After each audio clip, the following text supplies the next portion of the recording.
आज colonel Raina, president Macron of France, वो aviator पहन के बैठा था तो हमारे कर्नल साहब उसको कंपटीशन दे रहे हैं और उससे बेटर लग रहे हैं। बट जोक्स अपार्ट, आज हम सीरियस इशू पे बात करने जा रहे हैं।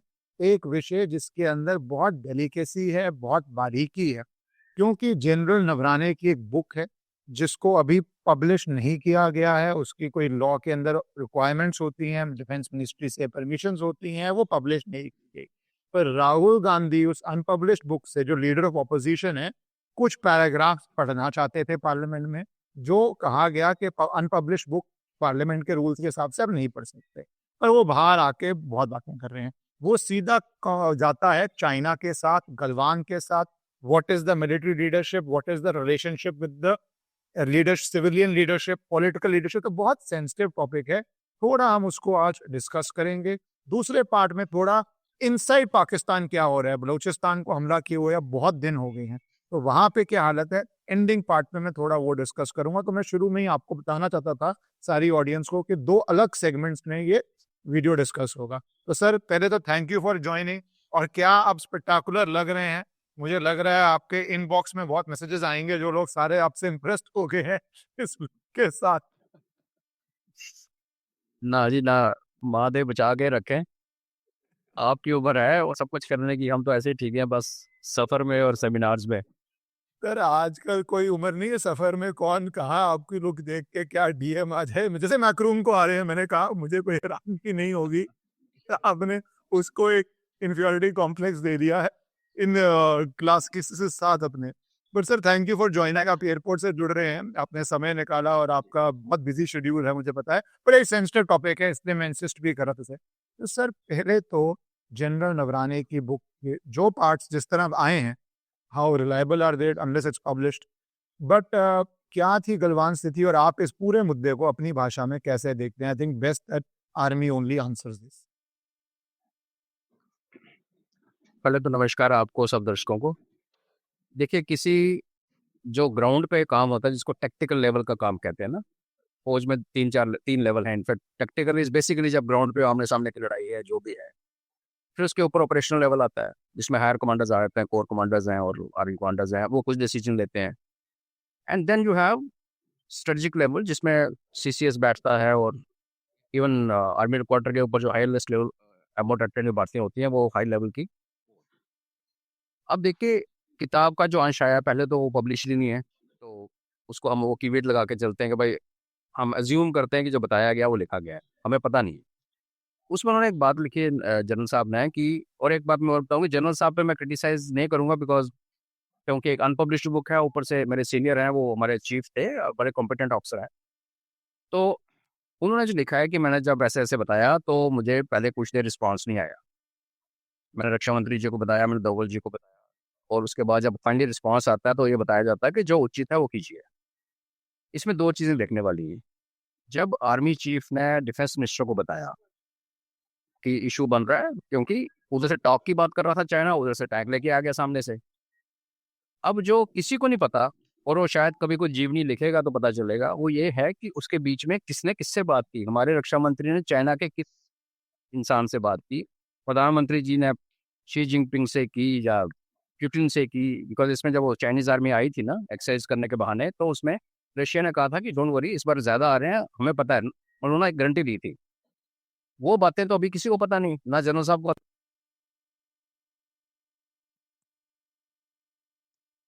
और ये कि वो जो गैप है उसको ऐसे लोग बता रहे हैं कि जैसे कोई मतलब फ्रीज में चली गई सरकार।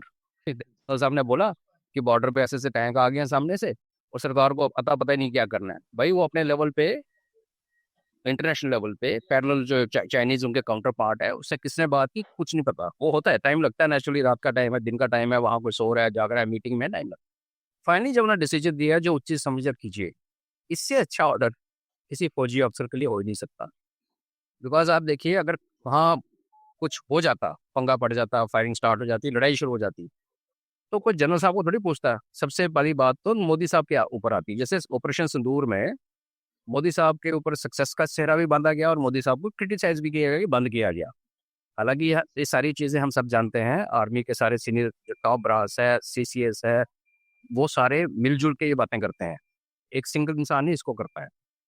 तो उस तरीके से अगर आप देखेंगे तो ये बिना मतलब के एक चीज़ को बिना समझे, कुछ तथ्यों को छुपा के, जनरल साहब ने तो वो लिखा कि जो उन्होंने देखा और सुना, लेकिन हम सब समझते हैं कि इसके बीच में क्या-क्या कार्रवाई हुई होगी।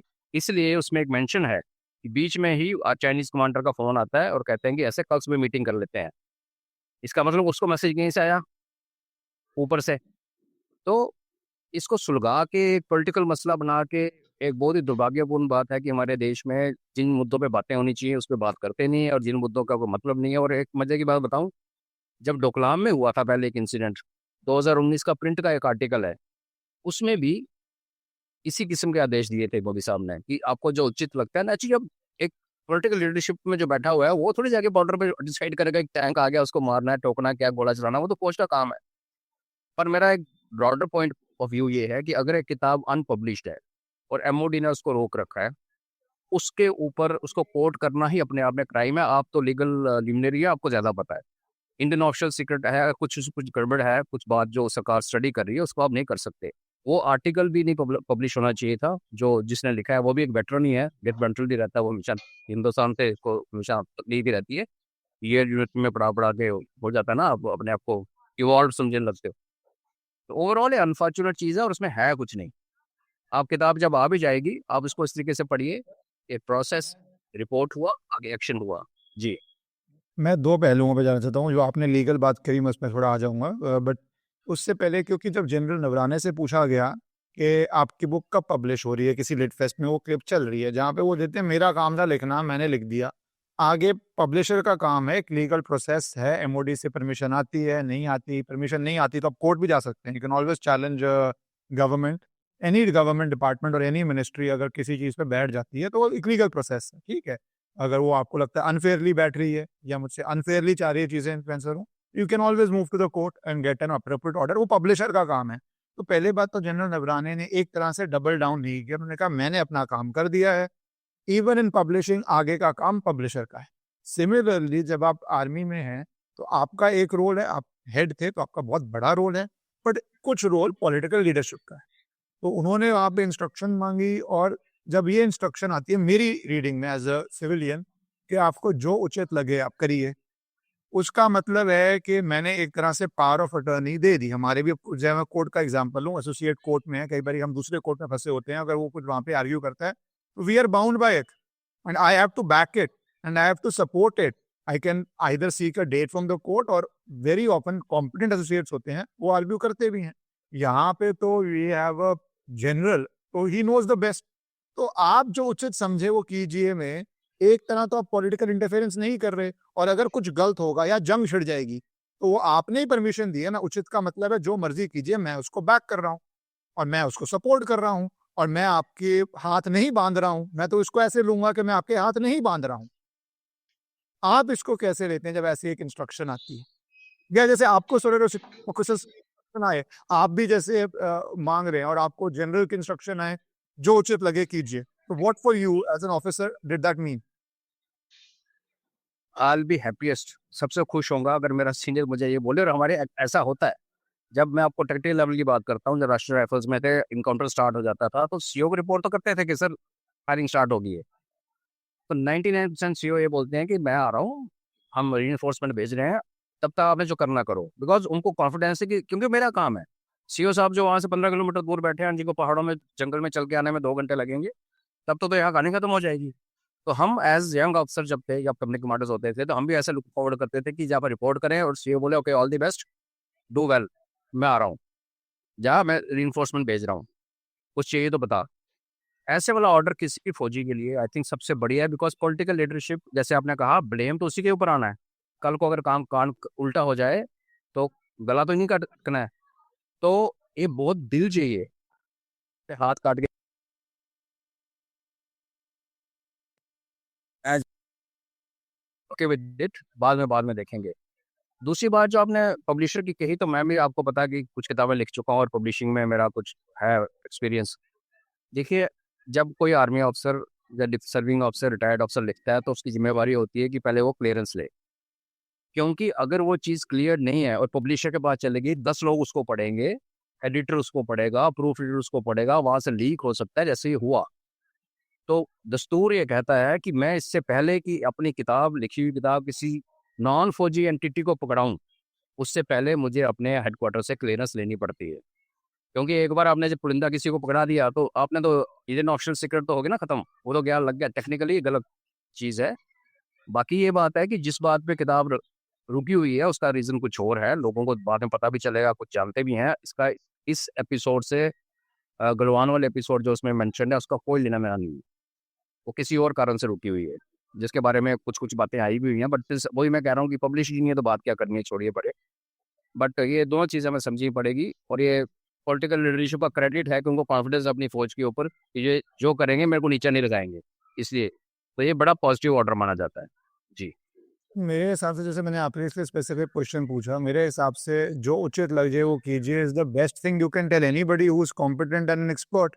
एंड आपकी हेड से ज्यादा कॉम्पिटेंट और एक्सपर्ट कौन हो सकता है? उसके बाद जो इसका डिप्लोमेटिक इम्पैक्ट होगा या लार्ज स्केल इम्पैक्ट होगा, वो तो चुनाव, तो देखो अकाउंटेबिलिटी क्या है, चुनाव पे जाना और हिस्ट्री बुक्स में जाना, दो अकाउंटेबिलिटी हैं।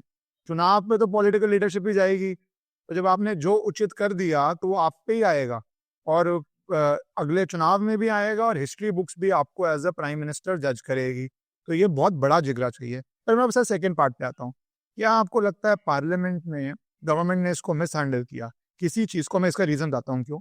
आप किसी चीज जिसमें कुछ ना हो उसको बैन कर दें या उसको बोलने से रोक दें, तो लोगों को लगता है अरे इसमें पता नहीं क्या है। जैसे आपने बोला, बुक रुकने के पीछे कुछ रीजंस हैं, आप नहीं बोलना चाहते बिकॉज सेंसिटिविटीज हैं और नेशनल सिक्योरिटी है। बट आम आदमी को लगेगा पता नहीं ऐसी कौन सी पोल खोल रहा था लीडर ऑफ ऑपोजिशन कि सरकार को इसको रोकना पड़ गया। तो आपने काम बेशक ठीक किया हो, पर आपके हिसाब से ये रिएक्शन राइट था या रॉन्ग था? क्योंकि कई चीजें अंडरग्राउंड लिटरेचर बन जाती हैं विच इज मोर डैमेजिंग। और राहुल गांधी जो लीडर ऑफ ऑपोजिशन है वो तो बाहर पढ़ रहे हैं उसको। तो आप उसको कैसे देखते हैं, या जरूरी था रोकना? How do you see it?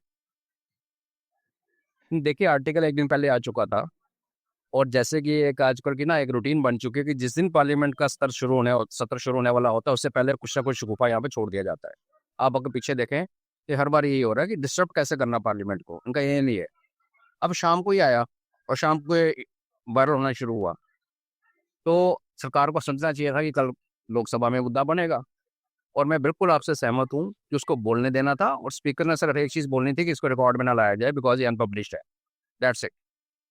अब वो कम्युनिकेशन नहीं करने की तो इनकी एक ही प्रॉब्लम है, सरकार की काम करती है, कम्युनिकेशन कर नहीं पाती।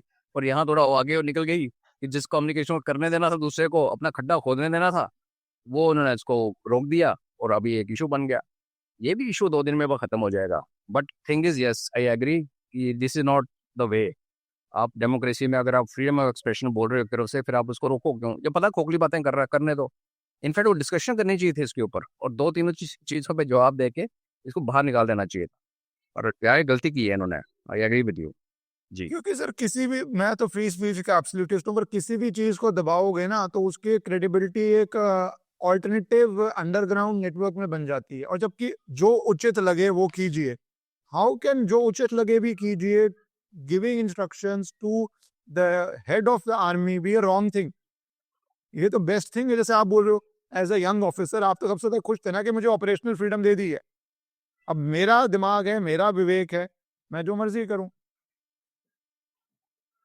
बिल्कुल।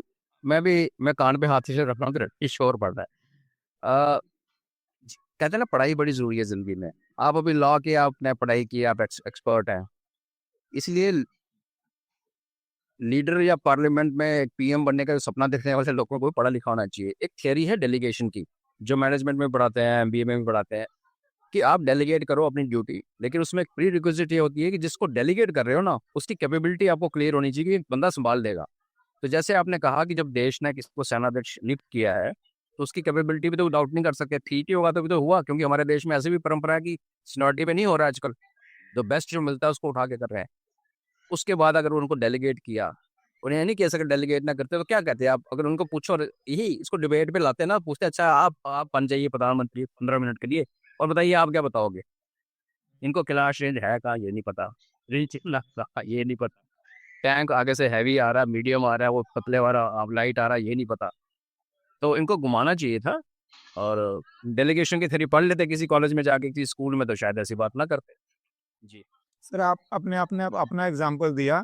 हम भी जब यंग काउंसिल्स थे और जब अपने ये सीनियर कहते थे अरे आप आर्ग्यू कर दीजिए आज, हम तो बहुत खुश होते थे कि हमारे पे इतना कॉन्फिडेंस है सीनियर को, हमने आर्ग्यू करना। भैया केस तो सीनियर का है, जवाब तो क्लाइंट को उसको देना है, हमें मौका मिल रहा है।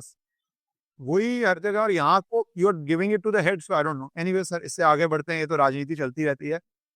पाकिस्तान के अंदर क्या हो रहा है सर? अब तो महिलाएं भी इनकी पाकिस्तानी फौज की पैंट उतार उतार के भगा रही हैं, इनको मार रही हैं, और कपड़े छोड़ के ऊपर नीचे भाग रहे हैं। अब आर्मी जाने को तैयार नहीं हो रही।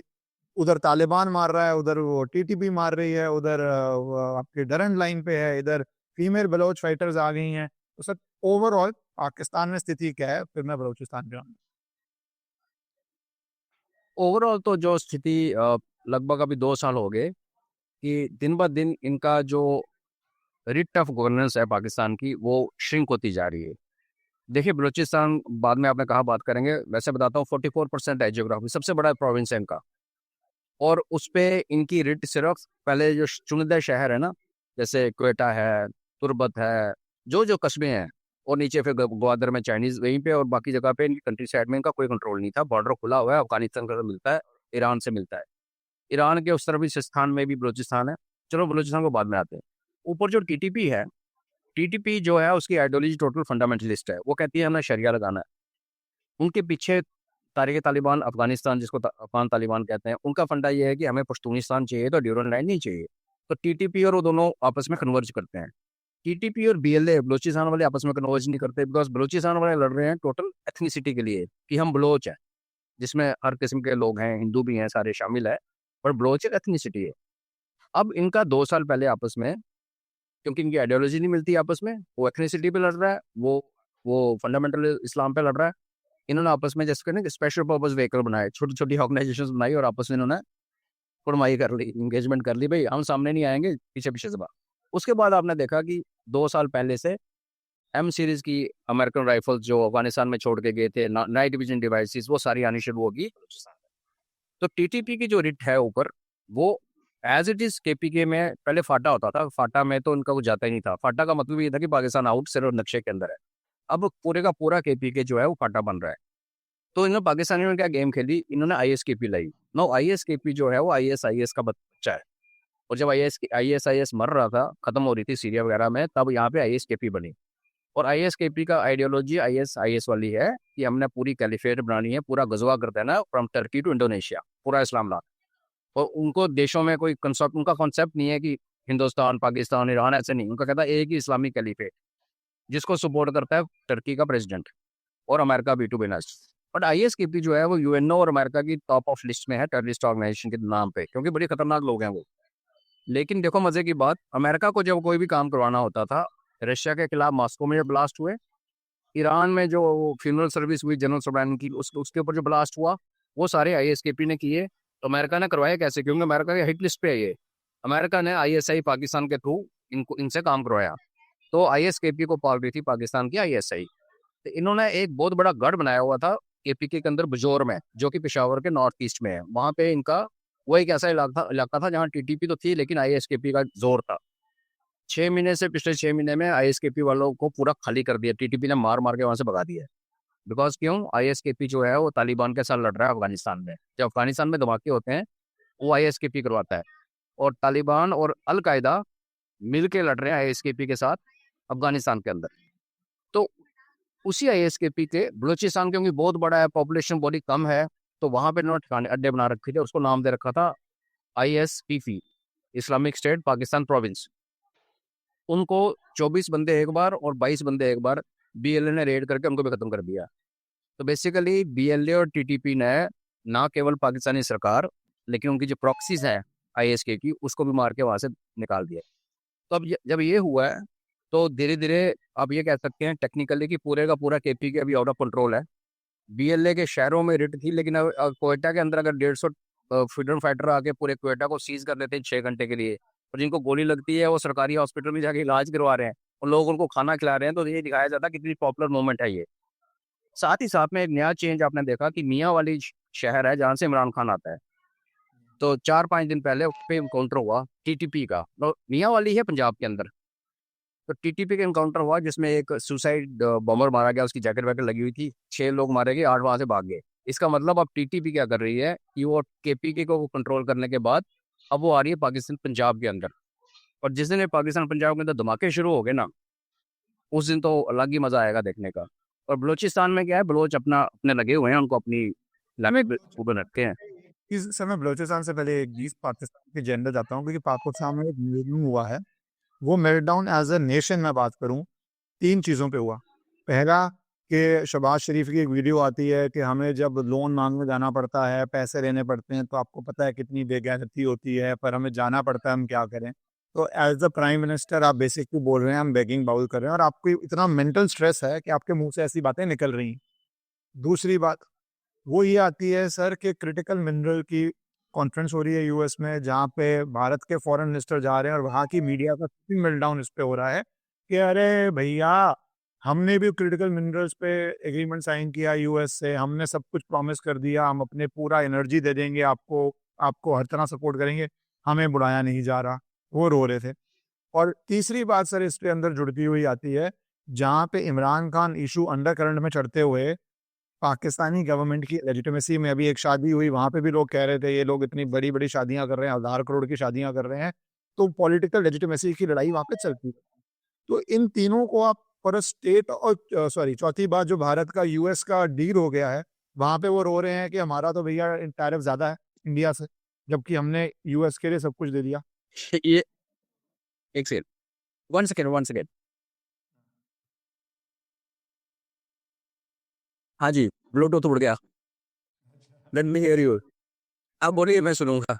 मैं लास्ट पॉइंट है कि पाकिस्तान रो रहा है कि इंडिया यूएस का जो टैरिफ डील हो गया उसका ज़्यादा है उससे, तो उस पे क्या व्यू है आपका कि पाकिस्तान पे इन चारों चीज़ों पे क्या असर है? देखो, ये सारे साइंस हैं एक ऐसी स्टेट का जिसका ना तो कोई डेपुटेशन बची है।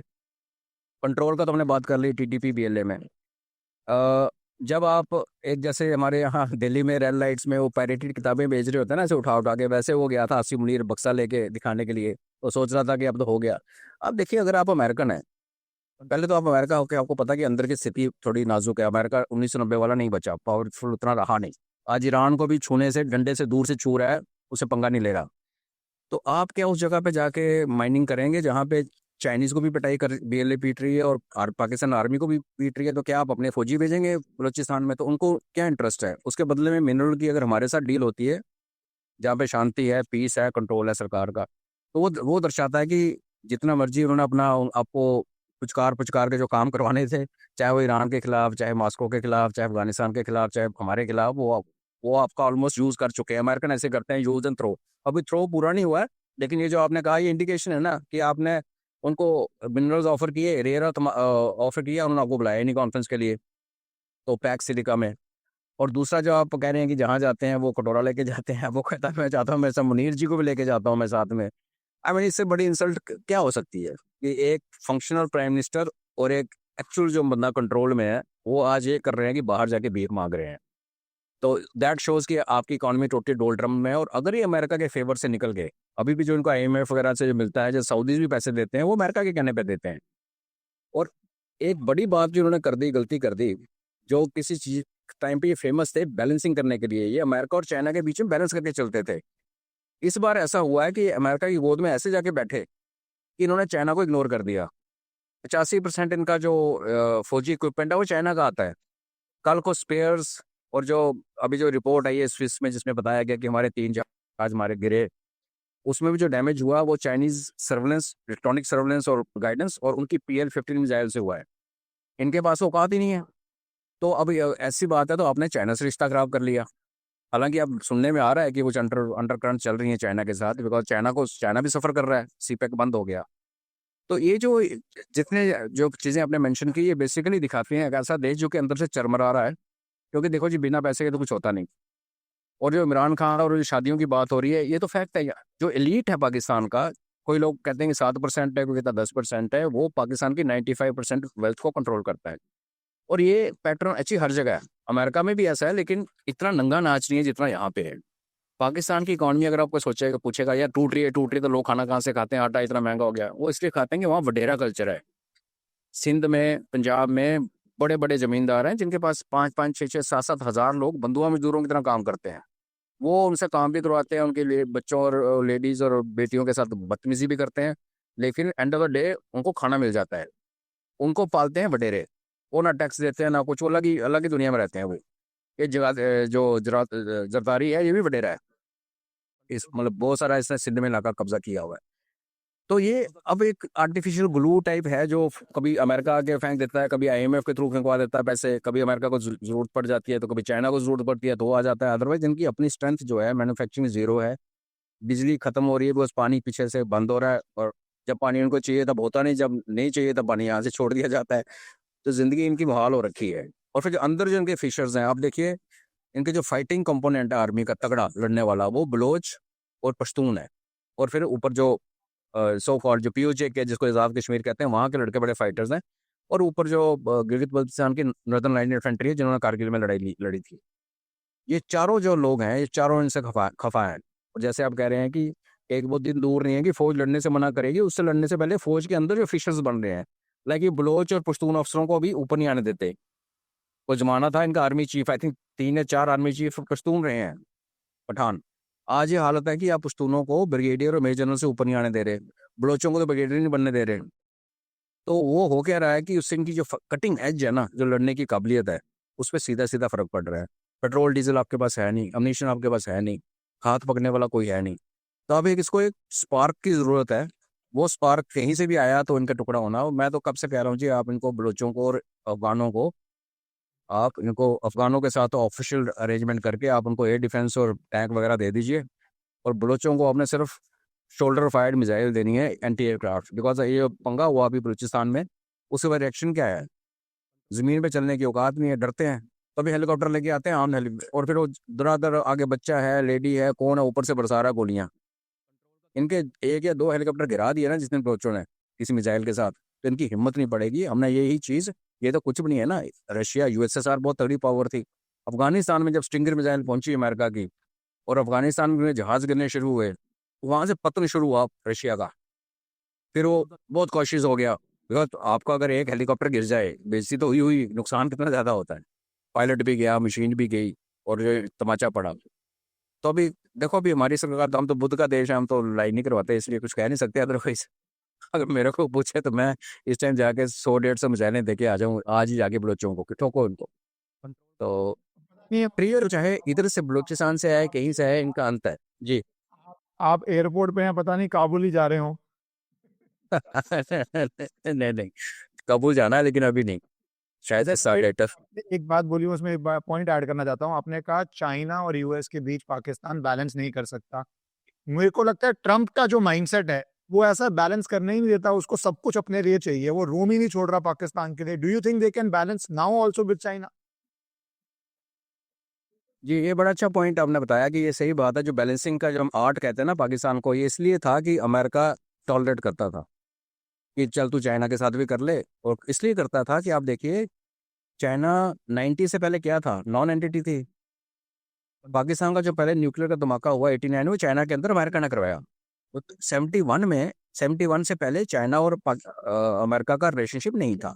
72 में फिर किसिंगर आया, और हेनरी किसिंगर, उसके थ्रू और पाकिस्तान ने इनकी आपस में मंडवाली करा के दोस्ती करवा दी। तो उसके बाद बुरा हाल था चाइना का, और कम्युनिस्ट कंट्री थी।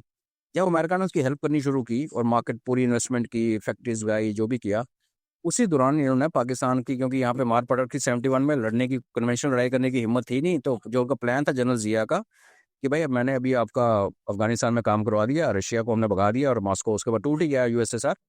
उसी टाइम में 89 में इन्होंने एक न्यूक्लियर डिवाइस की डिमांड की पाकिस्तान ने, ताकि भारत के खिलाफ न्यूक्लियर बैकड्रॉप में ये 1000 कट्स वाली पॉलिसी टेररिज्म शुरू कर सके। तो पहला धमाका पाकिस्तान का चाइना के अंदर अमेरिकन अमेरिकन वॉरहेड का चाइना ने करवाया था। तो ये इनकी इतनी घनिष्ठता थी। जब धीरे धीरे चाइना बढ़ने लगा 2000 आते आते, तो भी अमेरिका टॉलरेट करता रहा कि ठीक है पाकिस्तान चाइना से भी दोस्ती कर ले, मेरे से भी कर ले। बिकॉज उस टाइम भी उसकी नजरें कहाँ थी, रशिया और चाइना के बीच में रिलेशन इतने अच्छे नहीं थे जितने आज टेम्पररी हो रखे। 2010 के बाद और खासकर जब सी पैक बनाया ना चाइना ने 2014-16 में डिक्लेयर हुआ, उसके बाद फिर अमेरिका का रवैया बदला। लेकिन फिर अगेन वही बात है कि डिप्लोमेटिकली चलता रहा, तो इधर भी मुंह मार तो उधर भी मुंह मार ले। ट्रम्प तो हमें सही कहा, उसने तो डेफिनेशन ही बदल दी डिप्लोमेसी की। उसने कहा इधर माई वे और हाईवे, और हाईवे पे जाने की इनकी औकात नहीं थी, क्योंकि चाइना बाकी सब कुछ दे देगा, आपको पैसा नहीं देता।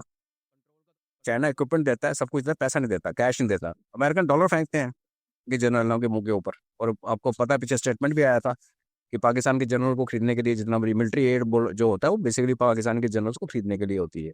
कंट्रोल का तो ये इश्यूज हैं जो आई मीन हमारे सामने हैं। और पाकिस्तान का मतलब किसी भी तरीके से अच्छा तो नहीं है ना किसी देश के लिए।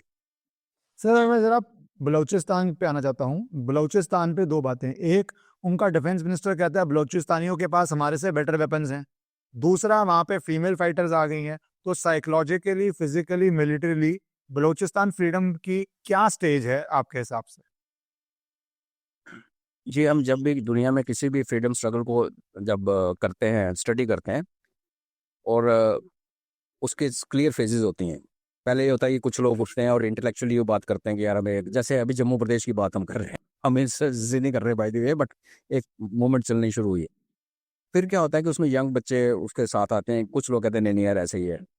धीरे धीरे जब वो फिर उसके जब सेकंड फेज आती है, जब प्रोसेशंस, हड़तालें बंद, लोग सड़कों पे आ जाते हैं, और अब आगे वाली स्टेट कैसे बिहेव करते हैं उसके डिपेंड करता है कि तीसरी फेज कैसे आएगी। अगर आगे वाली स्टेट उसको सप्रेस करने की कोशिश करता है मिलिटरीली डंडे मार के, तो फिर क्या होता है कि पाकिस्तान स्टेट करती है। तो फिर जब नुकसान होता है लोगों का, तो फिर वो जाके कुछ ना हो हथियार उठा देते हैं। और हथियार देने वाले तो आपको पता वही हैं जो अमेरिकन ही हैं, जो हथियार देते भी हैं और दोनों तरफ को, ये सिर्फ पाकिस्तान को भी इनको भी, कि चलो पैसे कमाएं। तो वो स्टेजेस तो ऑलरेडी बलूचिस्तान की 4 बार हो चुकी। पहले वेपन वाली स्टेज पे आए, आर्म्स, फिर उनको दबा दिया गया, बुरी तरह से मार दिया गया। ये जो फेज चल रही है ना, और अभी लोगों को आज पता चला ना, इस फेज को चलते हुए ऑलमोस्ट अभी 22 साल हो गए हैं। ये आज का नहीं है, ये जो चढ़ाव है, इसको, इस सफर को ना 23 ईयर्स हो गए हैं पूरा करते करते। इन्होंने बुख्ती को मारा जो उनका लीडर था उस टाइम।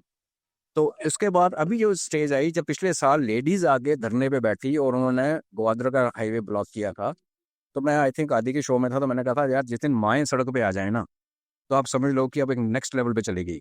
अब वो माएँ घर जाके अपने बच्चों को बोलेगी बेटा मेरे फादर को तो फौज उठा के लेगी, तेरे भाई को भी मार दिया, अब तू गन उठा, बिकॉज और कोई तरीका नहीं है। क्योंकि जब माँ एक घर के अंदर कन्विंस हो जाती है ना किसी चीज़ के लिए, हम सब समझते हैं कि घर के जितना मर्जी शोषित सोसाइटी हो, बोले जी इस्लाम में ये है वो है, घर के अंदर माँ की रीड चलती है, टू बी ऑनेस्ट। फादर्स को वैसे समझ नहीं आती। तो माँ ने बच्चों को जो एक बार इन्फ्लुएंस हो गया ना, माँ इन्फ्लुएंस होगी मेरे बच्चे इन्फ्लुएंस हो गए, उसके बाद आपको मल्टीप्लाई हो जाता है उन लोगों के नंबर्स में जो लड़ मरने के लिए तैयार है। तो उस पे अब उसके भी नेक्स्ट फेज पे आ गई कि लेडीज खुद हथियार उठा के आ गई, बिकॉज इन्होंने इनके मर्दों को तो छोड़ा नहीं, गायब कर दिया, मार दिया। अब जो हवा का बलोच मरी है, जिसका वीडियो वायरल हो रहा है, उसकी 2 छोटी बहनों को उठा के पाकिस्तान पुलिस आर्मी ने उठाया, रेप किया और मार के सड़क के किनारे फेंक दिया।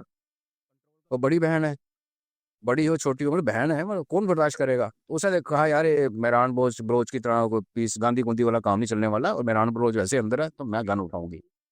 और आप देखिए ये जो अटैक हुए, हम सब ने सुना 13 शहरों पे हुआ, 13 शहरों के अलावा 33 और कस्बों में हुआ, तहसील हेडक्वार्टर लेवल के जो थे, यहाँ तहसील हेडक्वार्टर्स थे। और इन्होंने 3 की 4 बैंक लूटे, 10 की 11 पुलिस स्टेशन अभी भी उनके कब्जे में है, अभी भी। और ये जो लोग आए हैं, ये आए हैं सुसाइड मिशन पे, ये वापस जाने के लिए नहीं आए। जैसे क्वेटा में 150 आए थे, तो ये अभी ओवरऑल फिगर ये बन के आ रही है कि आधे से ज्यादा लोग जो आ रहे हैं वो वापस जाने के लिए नहीं आ रहे। तो आधे तो चले जाएंगे वापस, आधे रुक के लड़ेंगे। और जो जो लड़ने मरने के लिए आता ना, आपको पता है फिर उसकी जो दृढ़ शक्ति होती है, और जस्टिफाइड है ना, आपके घर में आपके फादर को मार दिया, भाई को मार दिया, बहन के साथ रेप हो गया, आप क्या करोगे। तो इनको इतना दबाया है। वो जो इनकी जो पुरानी प्रॉब्लम थी ना, कि हमारी मिनरल्स निकालते हैं, हमारी गैस निकालती है, हमें रॉयल्टी नहीं मिलती, हमारे पीने के लिए पानी नहीं है, बिजली नहीं है, और हमारे गैस से पूरा पंजाब ऐश कर रहा है पाकिस्तान का, वो प्रॉब्लम तो साइड पे रहेगी। अब तो इनके सर्वाइवल पे आ गई ना बात। तो कहते हैं दुश्मन को कभी इतना मत कोने में लगाओ कि वो इतनी जोर से लड़ने लगे, उसमें ऑप्शन नहीं बचती। फिर अब बिल्ली है ना, बिल्ली को भी घेर लो कभी तो भागती है, लेकिन अब कोने में फंस जाए ना, वो आगे से अटैक करती है। अब ये इस फेज है, तो ये फेज एक तरीके से आप कह सकते हो कि जो अल्टीमेट जो लॉस ऑफ कंट्रोल, पाकिस्तानी फौज को उठा के बाहर फेंकने से एक लेवल पहले की बात है ना। वो 6 महीने में फेंके, 1 साल में फेंके, 1.5 साल में फेंके, टाइम बताएगा। लेकिन अब ये बात है कि बलूचिस्तान अभी अलग होने वाला है। पर एक उसमें मैं हमेशा कहता हूँ एक बड़ी पावर को स्टेप इन करना पड़ेगा। बलूचिस्तान जो है उसमें 60% बलोच रहते हैं, 40% के आसपास पश्तून हैं। और बलूचिस्तान के अंदर जो बलोच हैं वो पूरी पॉपुलेशन का, पाकिस्तान का जो पॉपुलेशन है वो 12-13% है टोटल।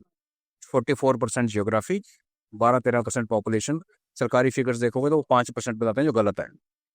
तो एक इतनी कम पॉपुलेशन के साथ, एक हमें लगा था कि जब ईरान के साथ पिछली बार जून में हुआ था, तब लगा था कि एक अमेरिका अगर बात कर रहे हैं बलोचों के साथ आके बोलेगा कि तुम्हारी जो भी निकलता है यहाँ से, मिनरल्स, तेल, गैस, जो भी है, गोल्ड वगैरह, वो हम खरीदेंगे, आपको रॉयल्टी देंगे। बिकॉज पाकिस्तान आपको रॉयल्टी नहीं देता, और पाकिस्तान को बोले शट अप, तुम साइड में बैठ जाओ, जैसे फाटा था इसको फाटा बना दो, उस टाइप का नक्शे में पाकिस्तान के अंदर, अदरवाइज ऑटोनमस।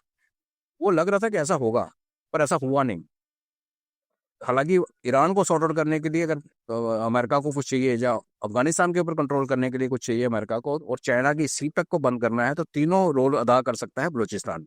सीपेक भी बलूचिस्तान में है, ग्वादर बलूचिस्तान के अंदर है, अफगानिस्तान को भी टच करता है और ईरान को भी टच करता है। तो किसी एक बड़ी पावर को आके इसमें इंटरव्यून करना पड़ेगा।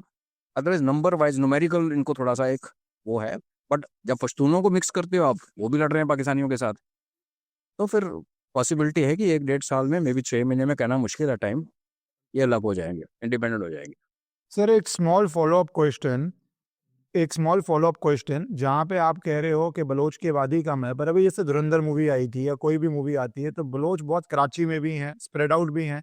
आप ये देखते हो कि महिला के इन्वॉल्व होने के बाद जो इमोशनल एंगल है कि किस तरह जैसे बांग्लादेश में पंजाबी आर्मी ब्रुटैलिटी कर रही थी 1970s में, 71 में, वो ब्रुटैलिटी के बाद लाहौर, कराची के अंदर बलोच फ्रीडम फाइटर्स वहां पे अटैक्स कैरी आउट कर सकते हैं, अब उससे फिर पाकिस्तानी स्टेट पे क्या असर पड़ता है, क्योंकि ये नेक्स्ट स्टेज आ सकती है।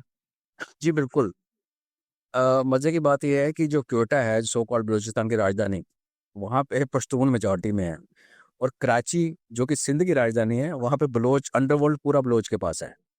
इनफैक्ट आपने, एक मूवी आई थी इसकी, अरशद वारसी की, बड़ी मजाकिया सी, वो कराची पहुंच जाता है और वहाँ पे, तो कराची का जो अंडरवर्ल्ड है बलोचों के हाथ में है। ये आपका पॉइंट बिल्कुल बहुत पर्टिनेंट है कि अगर ये फैलने पे आई आग, क्योंकि आप देखिए एक और डेवलपमेंट जो पिछले 2018 में हुई, लेकिन होते होते उसको टाइम लगा, बीच में कोविड आ गया और पंगे पड़ गए, वो ये थी कि बलोच पहले कबीला वाइज लड़ते थे। ये भी कबीले वाले लोग हैं, अपने अपने कबीले में लड़ते हैं, किसी ने एक लड़की को उठाया तो वहीं पर लड़ना शुरू हो गया। 2018 में इनकी ऑर्गेनाइजेशन बनी BRAS, जिसका बेसिकली मतलब ये है कि अम्ब्रेला ऑर्गेनाइजेशन, चाहे BLA है, BLF है, जो भी फौज है। पिछले साल सिंधु देश आर्मी भी आके BRS के साथ जुड़ गई, उनकी अम्ब्रेला के अंदर आ गई। फैक्ट ये है कि सिंधु देश में लोगों के पास हथियार नहीं है। हालांकि उनके जो एक्टिविस्ट हैं, ट्विटर पे भी आप देखे होंगे, मैं भी बड़ी बार ट्वीट करता हूँ, वो कहते रहते कि हमें हथियार दो, क्योंकि एक टाइम था उन्होंने एक दिन में 30-35 ATM फूक दिए थे कराची में। तो पहले MQ में था, फिर MQ का तो आपको पता, वो फिर एस्टेब्लिशमेंट के साथ हुआ जो भी हुआ।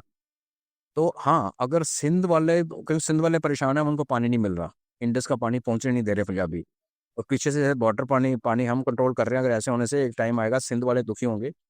सिंध और बलोच अगर मिल गए तो फिर उनके देशों से, और उधर से TTP वाले जो पंजाब में घुसने की कोशिश कर रहे हैं, इस्लामाबाद में, लाहौर में, तो फिर आपको हर जगह धमाके उधर नजर आएंगे। तो अगर बलोचों ने वो टेम्परेट करके दिखा दी ना, 33+13, मतलब 46 जगह पे इन्होंने अटैक किया है बिना इंटेलिजेंस लीक किए।